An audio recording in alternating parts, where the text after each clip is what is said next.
क्या आप सोच सकते हैं कि जब कोई लड़की 5 बार पुलिस के पास जाकर कहे कि मेरे अपने ही घर वाले मुझे मार देंगे, वह साफ साफ लिख कर दे कि कौन लोग उसे जान से मारने वाले हैं, लेकिन उसके शब्दों को मजाक की तरह लिया जाए और उसके बाद वही लड़की मौत की अंधेरी गहराइयों में धकेल दी जाए? क्या आप सोच सकते हैं कि एक 20 साल की मासूम लड़की सिर्फ इसलिए मौत के घाट उतार दी जाए क्योंकि उसने अपने दिल की सुनी, अपने प्यार को चुना और उन बंदिशों को तोड़ दिया जिन्हें समाज और परिवार ने इज्जत के नाम पर उसके गले में बांध रखा था? यह कहानी है बानाज महमूद की। 1995 में इराक के कुर्दिश इलाके में पैदा हुई और अपने परिवार के साथ एक बेहतर जिंदगी की तलाश में इंग्लैंड के लंदन शहर आ गई। लेकिन जिस धरती पर उसने सोचा था कि वह आजादी से जी पाएगी, वहीं उसी धरती पर उसकी कब्र बनी और उसकी मौत ने पूरे ब्रिटेन को हिलाकर रख दिया। बानाज का बचपन आम बच्चों की तरह नहीं था। उसका परिवार बहुत ही पारंपरिक और सख्त कुर्दिश पृष्ठभूमि से आया था, जहां लड़कियों को अपनी मर्जी से जीने या अपने लिए फैसले लेने की इजाजत नहीं थी। उसके पिता और चाचा समाज में इज्जत के नाम पर यह मानते थे कि औरत को वही करना चाहिए जो परिवार कहे, और अगर औरत ने अपना रास्ता खुद चुन लिया तो यह उनके लिए शर्मिंदगी की बात है। बानाज को जब सिर्फ 17 साल की उम्र थी, तब उसकी शादी जबरदस्ती उससे दुगुनी उम्र के एक आदमी से करा दी गई, जिसके बारे में वह न तो जानती थी और न ही चाहती थी। इस शादी में बानाज को सिर्फ दर्द और अपमान मिला। उसका पति उसे लगातार मारता पीटता, गाली देता और मानसिक रूप से प्रताड़ित करता था। लेकिन परिवार की सोच इतनी सख्त थी कि बानाज की आवाज दबा दी गई। उसके पास कोई सहारा नहीं था। A strict husband. Whenever he wanted to have, it was just his way, always his way. Like whenever I said no, or he wouldn't take no from our side, he would just start running and doing what he liked to do. I tried to stop him, but he would slap me or hit me on the back or just pull me by the hair.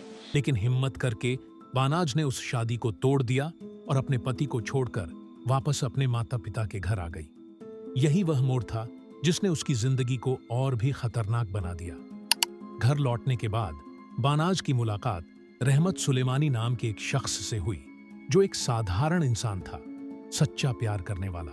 लेकिन Kurdish समाज की नजर में वह निचले स्तर का था, यानी बानाज के परिवार को यह रिश्ता बिल्कुल मंजूर नहीं था। जब बानाज ने रहमत के साथ अपना रिश्ता शुरू किया, तभी से उसके परिवार ने उसे मौत की सजा सुनाने की ठान ली। बानाज को बार बार धमकियां मिलने लगी। वह यह सब सहते सहते डर गई थी और कई बार पुलिस के पास गई। दिसंबर 2005 में तो उस पर हमला भी किया गया, लेकिन किसी तरह वह बच निकली। उसने पुलिस से कहा था कि उसके पिता और चाचा उसकी हत्या कर देंगे। उसने यहां तक लिख कर दिया था कि कौन कौन लोग उसे मारने की साजिश कर रहे हैं। लेकिन अफसोस, पुलिस ने उसकी बातों को गंभीरता से नहीं लिया। अधिकारियों ने सोचा कि शायद यह पारिवारिक झगड़ा है और जल्द ही सुलझ जाएगा। लेकिन वह जो आने वाला था, वह किसी के भी होश उड़ा देने के लिए काफी था। 24 जनवरी 2006 की सुबह बानाज अचानक गायब हो गई।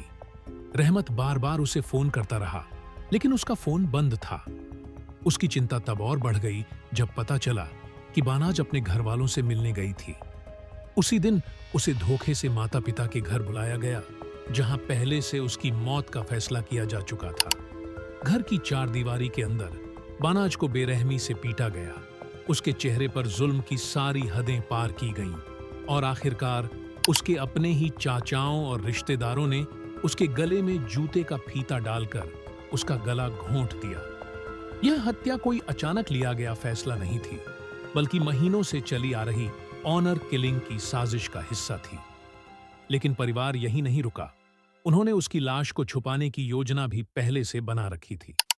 बानाज का शव एक बड़े सूटकेस में भरकर कार से बर्मिंघम ले जाया गया, जहां उसे एक घर के पिछवाड़े गहरे गड्ढे में दफना दिया गया। लेकिन रहमत को यह बात साफ थी कि बानाज के साथ कुछ बड़ा हो गया है।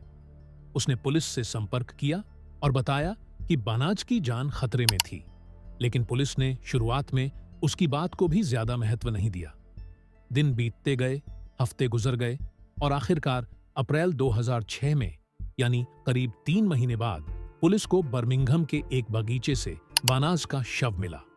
उस सूटकेस को जमीन के नीचे से निकाला गया और पूरे ब्रिटेन ने पहली बार देखा कि इज्जत के नाम पर कितनी बेरहमी से एक बेटी को कुर्बान कर दिया गया था। इस केस की जांच बेहद लंबी और मुश्किल रही।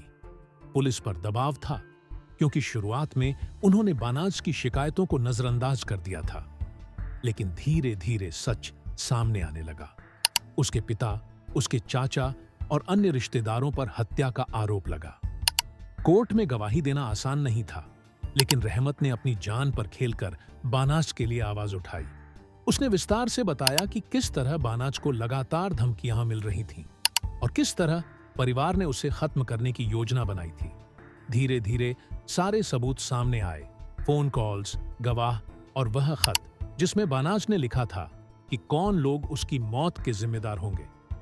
आखिरकार कोर्ट ने उसके पिता, चाचा और परिवार के कई अन्य लोगों को दोषी ठहराया और उम्र कैद की सजा सुनाई। कई रिश्तेदार तो हत्या के बाद विदेश भाग गए थे, लेकिन उन्हें भी पकड़ा गया और वापस ब्रिटेन लाकर सजा दी गई। यह केस सिर्फ एक हत्या का मामला नहीं था, बल्कि यह ब्रिटेन की व्यवस्था के लिए भी एक आईना था, क्योंकि यहां सवाल सिर्फ इतना नहीं था कि बानाज क्यों मारी गई, बल्कि यह भी था कि उसे बचाया क्यों नहीं गया। उसने पुलिस को 5 बार चेतावनी दी। उसने अपनी मौत का पूरा खाका पहले ही खींच दिया था, लेकिन फिर भी उसकी आवाज को अनसुना कर दिया गया। अगर पुलिस ने समय पर उसकी शिकायत को गंभीरता से लिया होता, तो शायद बानाज आज जिंदा होती। बानाज की मौत ने ब्रिटेन में ऑनर किलिंग और ऑनर बेस्ड वायलेंस पर गहरी बहस छेड़ दी। यह मामला लोगों को सोचने पर मजबूर कर गया कि आखिर इज्जत के नाम पर किसी की जान लेने का अधिकार किसे है। क्या एक लड़की की जिंदगी, उसके सपने और उसका प्यार सिर्फ इसलिए मिटा दिए जाएंगे क्योंकि वह अपने परिवार की मर्जी के खिलाफ जाती है? यह सवाल आज भी समाज के सामने खड़ा है। बानाज की कहानी को बाद में डॉक्यूमेंट्रीज और रिपोर्ट्स में दिखाया गया, खासकर बानाज अ लव स्टोरी नाम की फिल्म में, जिसने दुनिया को बताया कि किस तरह एक लड़की ने आखिरी सांस तक मदद मांगी, लेकिन कोई उसकी मदद के लिए आगे नहीं आया। और सबसे दर्दनाक बात यह रही कि रहमत, जिसने अपनी जान दांव पर लगाकर बानाज के लिए न्याय दिलाया, वह खुद सालों तक इस सदमे से उबर नहीं पाया और आखिरकार 2016 में उसने आत्महत्या कर ली। बानाज महमूद का केस हमें यह सिखाता है कि जब कोई औरत या लड़की मदद के लिए आवाज उठाए, तो हमें उसे अनसुना नहीं करना चाहिए। यह हमें यह भी बताता है कि इज्जत का असली मतलब किसी की जान लेना नहीं होता, बल्कि इंसानियत की इज्जत करना होता है। बानाज की मौत एक चेतावनी है कि हमें अपने समाज और सिस्टम को बदलना होगा, ताकि कोई और लड़की, कोई और इंसान अपनी जिंदगी खोकर इज्जत के नाम पर बलिदान न बन जाए। अगर आपको यह कहानी दिल को छू गई हो, तो वीडियो को लाइक करें, अपने विचार कमेंट में जरूर लिखें और ऐसे ही और सच्ची कहानियां सुनने के लिए हमारे चैनल को सब्सक्राइब करना न भूलें। मैं हूं डेव और ऐसी ही सच्चाई लेकर फिर लौटूंगा। तब तक सतर्क रहें, सुरक्षित रहें।